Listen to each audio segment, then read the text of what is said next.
Namaskar,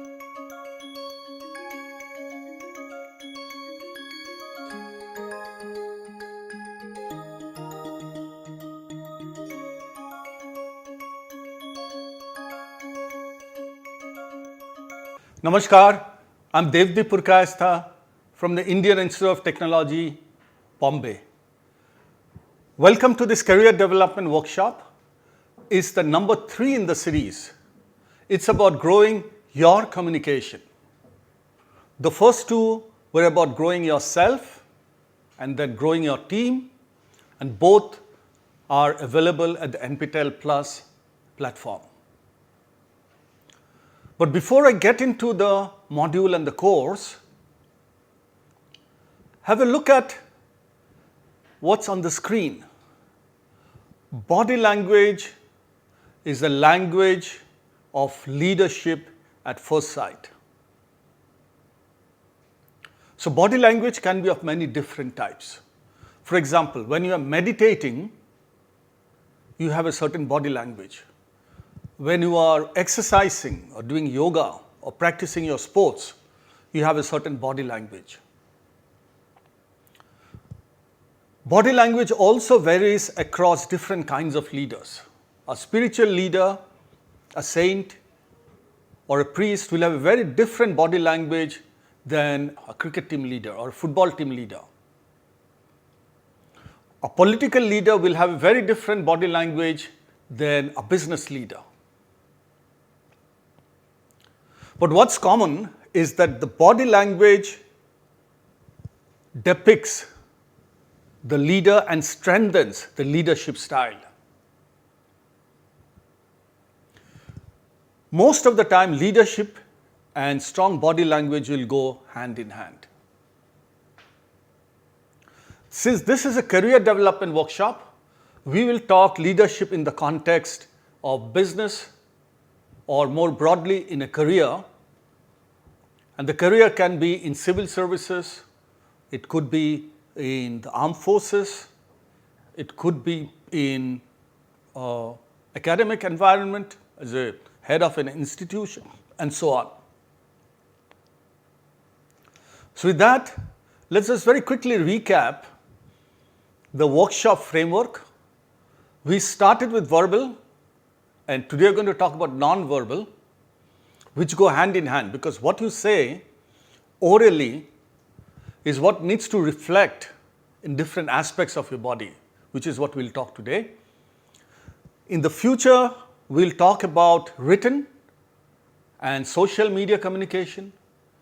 We'll then talk about application of strong communication skills in a public setting, which is public speaking.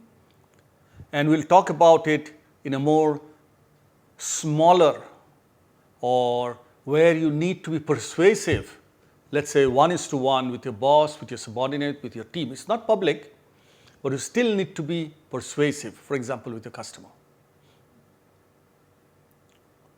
So with that framework in mind, today's module is about non-verbal communication.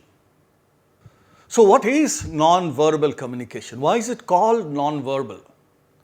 Because it has got to do a lot about your body language, not what you speak, but your body language. For example, the way you look when you're talking to someone, your eye contact when you're talking to a large gathering.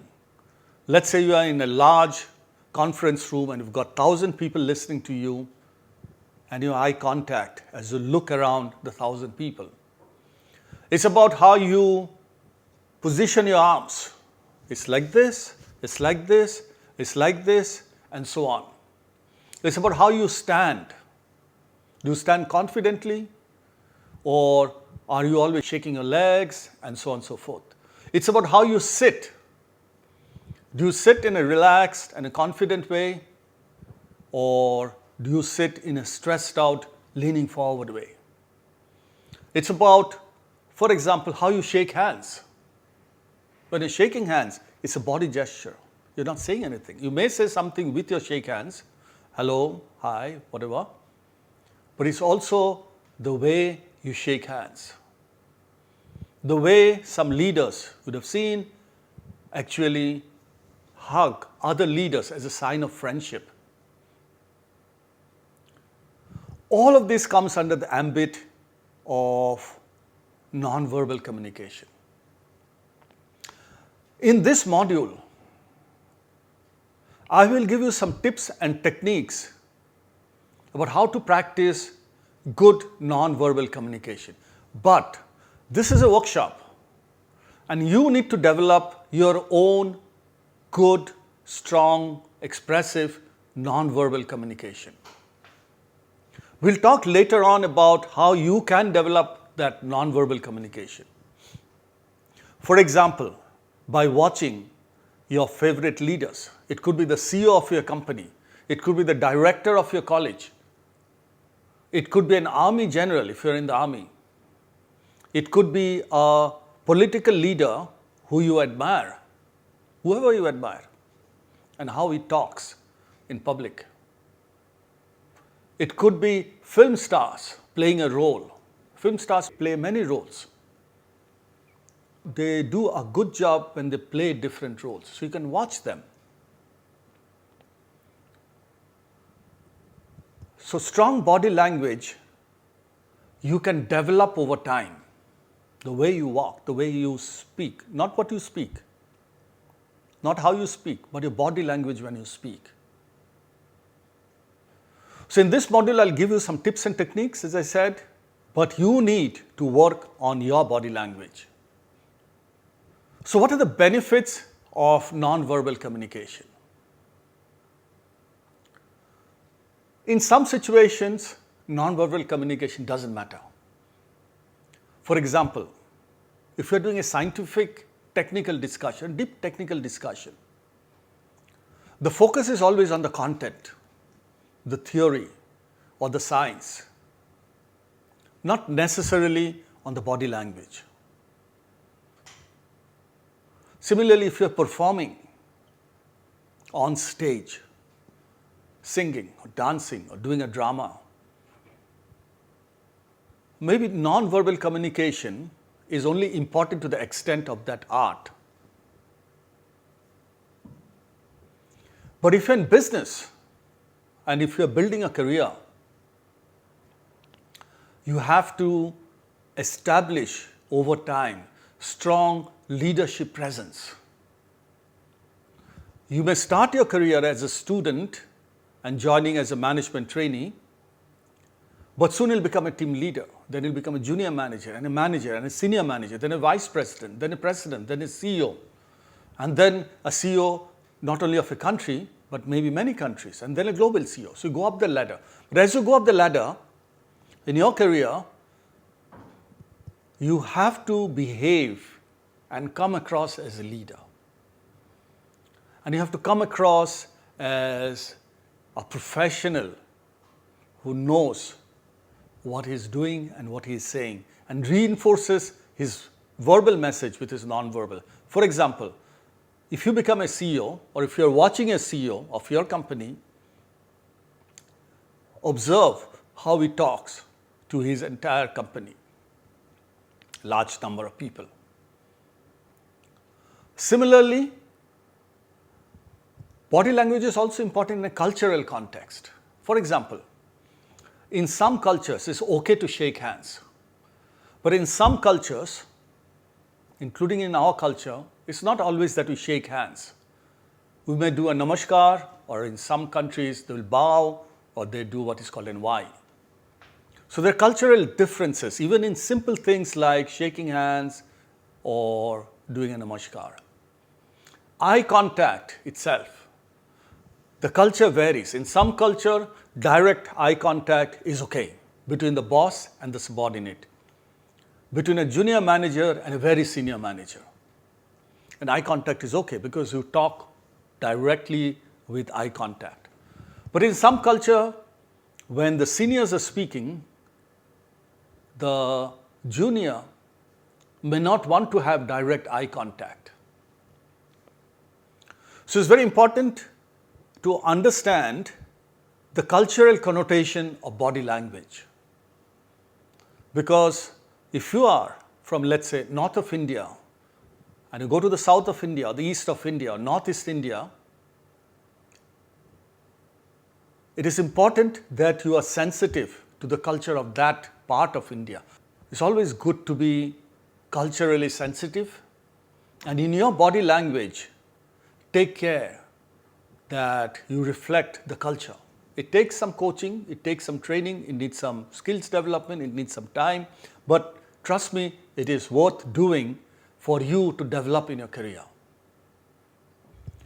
Apart from a senior leader talking to a large number of people, many of you will also interact continuously in your career with smaller groups of people. You may be having a discussion with your customer, trying to sell something to your customer. You may be trying to buy something from a supplier if you're a procurement head. You may be in a team meeting talking to your team leader or your team members.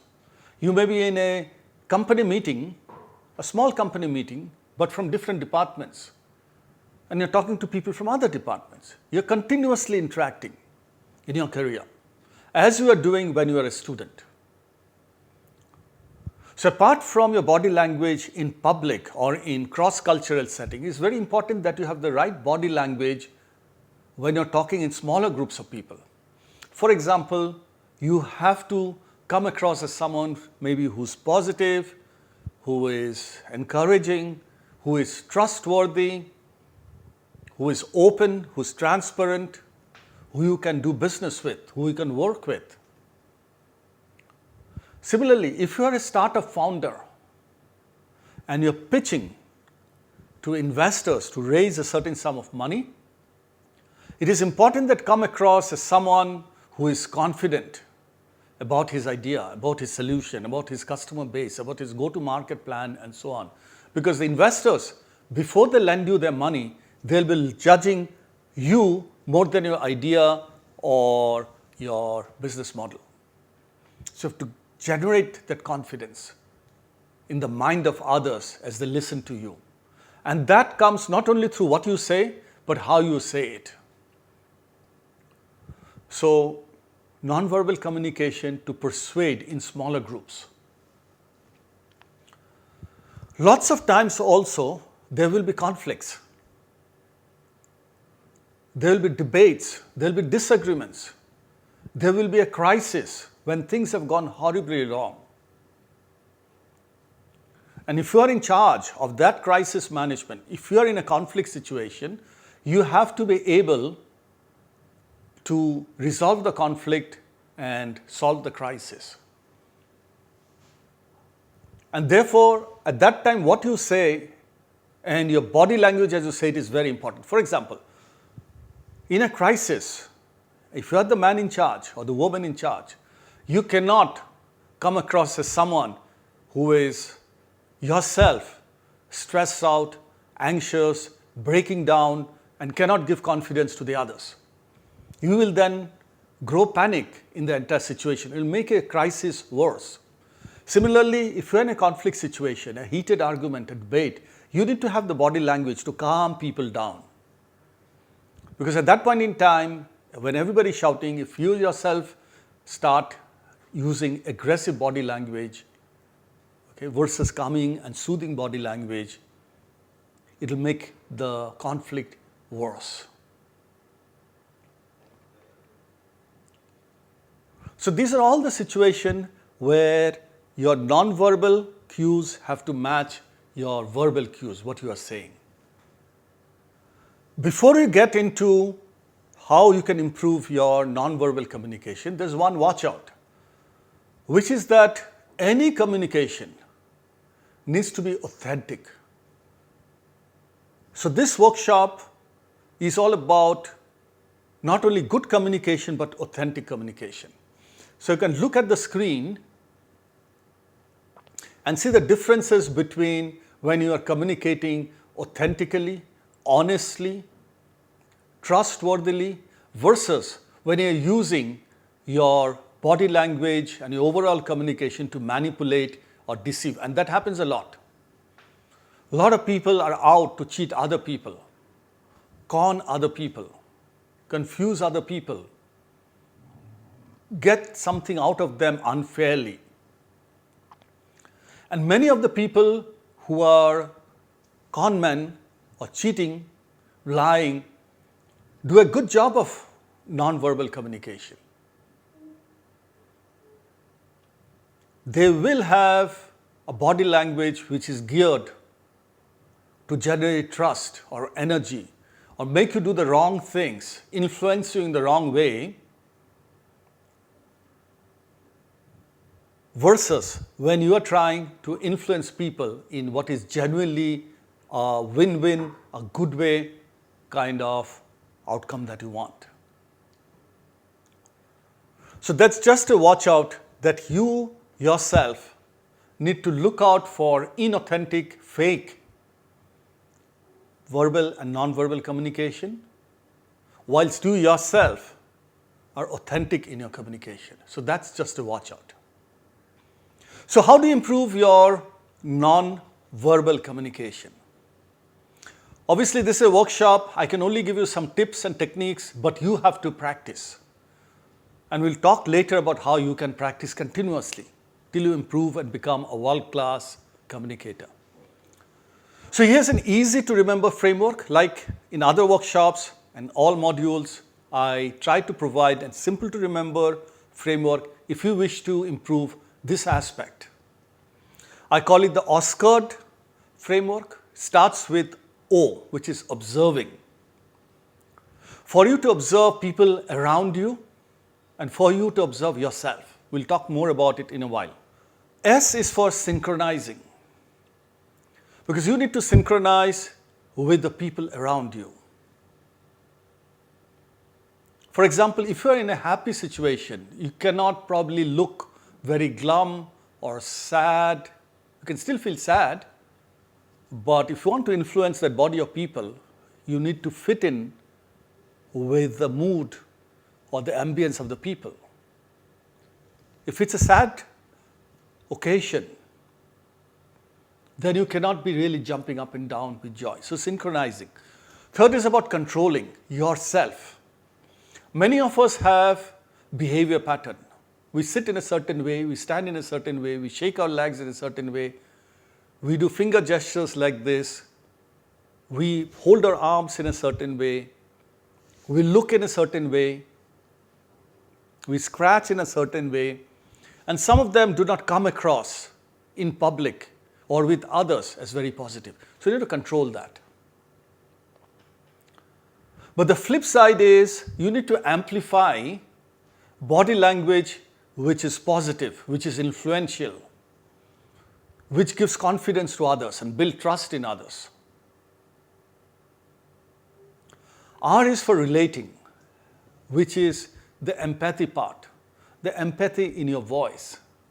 When someone is under stress, it's no point shouting at him. Maybe what he or she needs is empathy or sympathy. And in terms of body language, maybe if it's a man, a hand around the shoulder. If it's a woman to woman, maybe a hug, etc. So relating emotionally. And then directing. So once you have got influence, how do you positively direct, motivate the people around you in a certain way? So this is the Osgood framework. Let's go step by step with some examples. For example, if you're in a meeting and you're the manager and your team is in front of you and you're trying to outline a business plan and you find that one or two of your team is looking very uncomfortable. If you're a professor in front of a lot of students and you're giving a lecture and you find that the students are looking away or on the phone, etc., they're disengaged. So these are the cues that you have to pick up. So when you observe others, you're picking up the sense in the room, the sense in the audience. And you have to adjust yourself to your audience. Next is S, synchronize. Matching your body language to your audience or your customer or your team members, whoever is there. For example, if you are making a sales call, okay, you need to give confidence to the person who is listening to your sales pitch.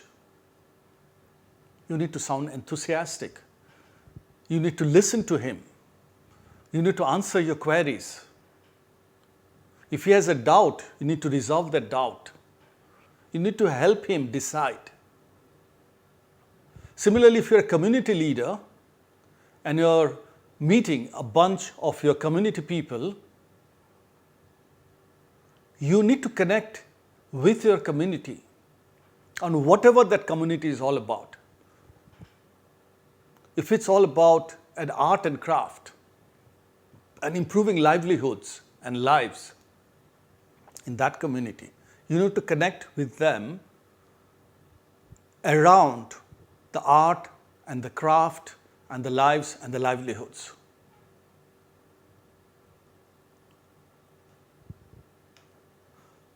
C is around controlling your own body language. As I've said earlier, all of us have picked up habits, ways of behavior, ways of sitting, standing, speaking. Sometimes we have a nervous tick. When you're nervous, there is a tick, and we should try and control and improve that body language if it's distracting to the audience.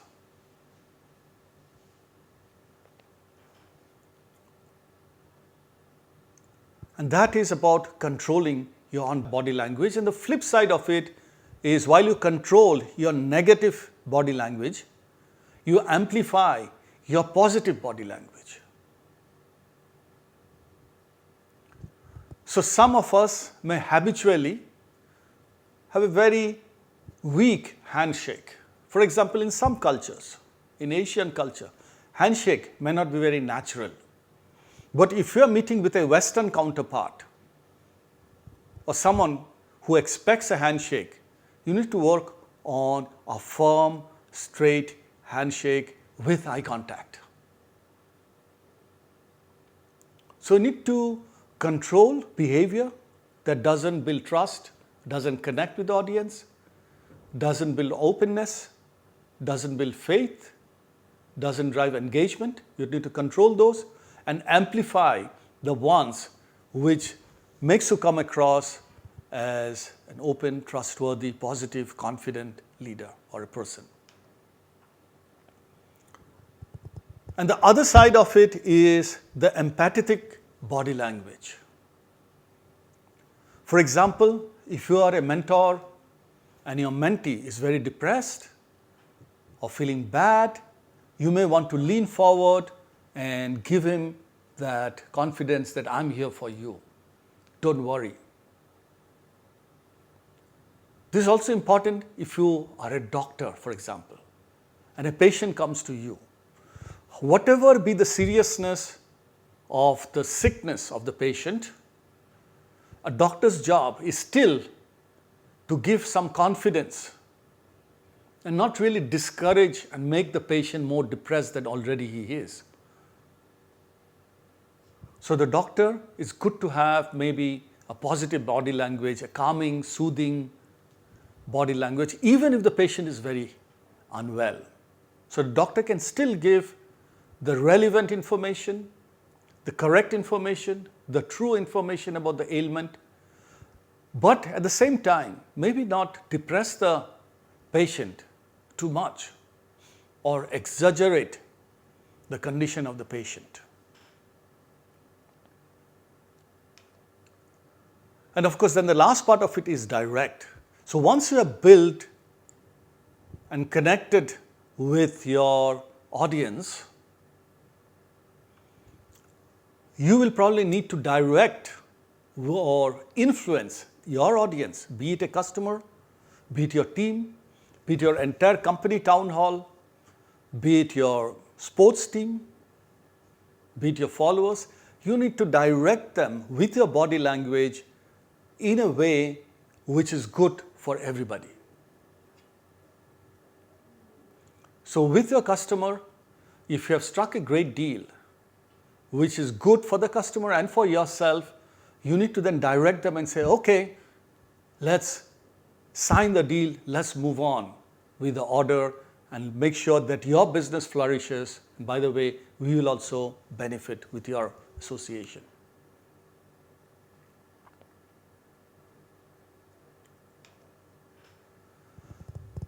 Having said all of that, how do you actually practice all of this? As I said, this module will only show you the way, but you need to find your own way of practicing, improving, building positive body language, positive non-verbal communication. So I will offer you two things. One is, as always, a self-assessment rubric or a tool. So you can see on the screen, on the left side, the first three elements of OSCARDS: observe, synchronize, control, and then behavior pattern, your daily behavior pattern, the way you behave with others all the time. You can reflect and assess yourself along some of the matrices. So if you show some of the behavior pattern under my strengths, you're probably doing a great job of nonverbal communication. But if you're not doing it and you fall under my needs improvement behaviors that's on the screen, you probably want to work on it. You cannot work on everything at a time. You may want to identify one or two most important areas which you keep building. So you can pause the video at this stage and go through the assessment tool. In this next slide, got the other three elements of the OSCARD framework: amplify, relate, direct.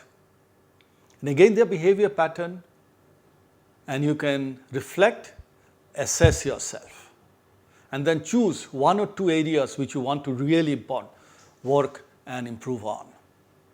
And over time, as you keep doing this over 3 months, 6 months, 1 year, 2 years, 5 years, you will not only go up in your career, you will also come across as a very strong, confident, positive, enthusiastic, influential leader. So this is the assessment part. But how do you actually learn good behavior? So I will again give you some tips and techniques. Once you've done the assessment, the first practice tool would probably be for you to watch great speakers, great public speakers, CEOs that you like, managers that you like, your college professors that you like, army people that you respect, political leaders who you admire. Now, most of the time you're probably listening to what they say. So one way to understand great non-verbal skills is to turn off the sound. So don't listen to them, but watch them in their body language as they speak. So you're not listening to the words, you're watching the body language. Look at how they stand, how they hold their arms, how they look, how they sit. Watch interviews of great people, maybe sitting on chair, and see how they behave. Second, once you have observed great natural leaders, you can try to deliver the same speech or simulate the same situation, but this time you record yourself. Most of you have cameras. Most of you have phones with cameras. You can always record yourself and make a small speech. You can start with a 1-minute speech, then a 2-minute speech, then a 5-minute speech, then a 30-minute speech, and you record yourself. And you see whether what you are saying matches your body language. So if you're being very positive in your words, are you positive in your actions? So record yourself. As you record, also watch out for negative body cues, shaking legs, closed arm gestures, not doing eye contact. ticks or scratches or any kind of body language which you think, in your opinion, doesn't add to your influencing your audience. You need to learn controlling them. But on the flip side, you need to amplify body language that is good and establishes you as a leader and amplifies your words. The way you shake hands, for example. Record yourself. Practice in front of a mirror.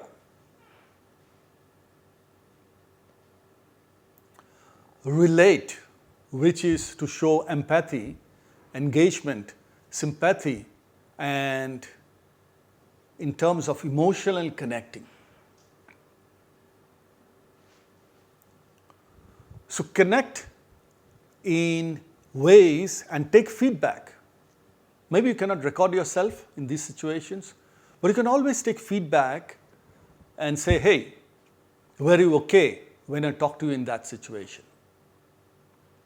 Direct. Normally, when you are talking to others, whether it's a large group or a small group or a 1:1, the end of a conversation should always be asking for an action that you want, signing the order if you're a salesperson, agreeing to a business plan, whatever be it. Look back on all your discussions, all your meetings, 1:1 conversation, and see whether you are actually driving action after your conversations. Then you're successfully directing and having meaningful, action-oriented conversation.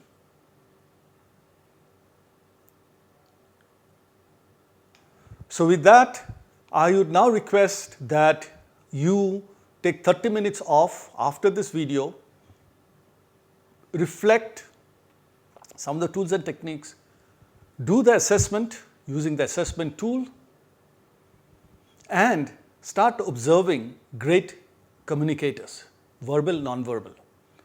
You also communicate.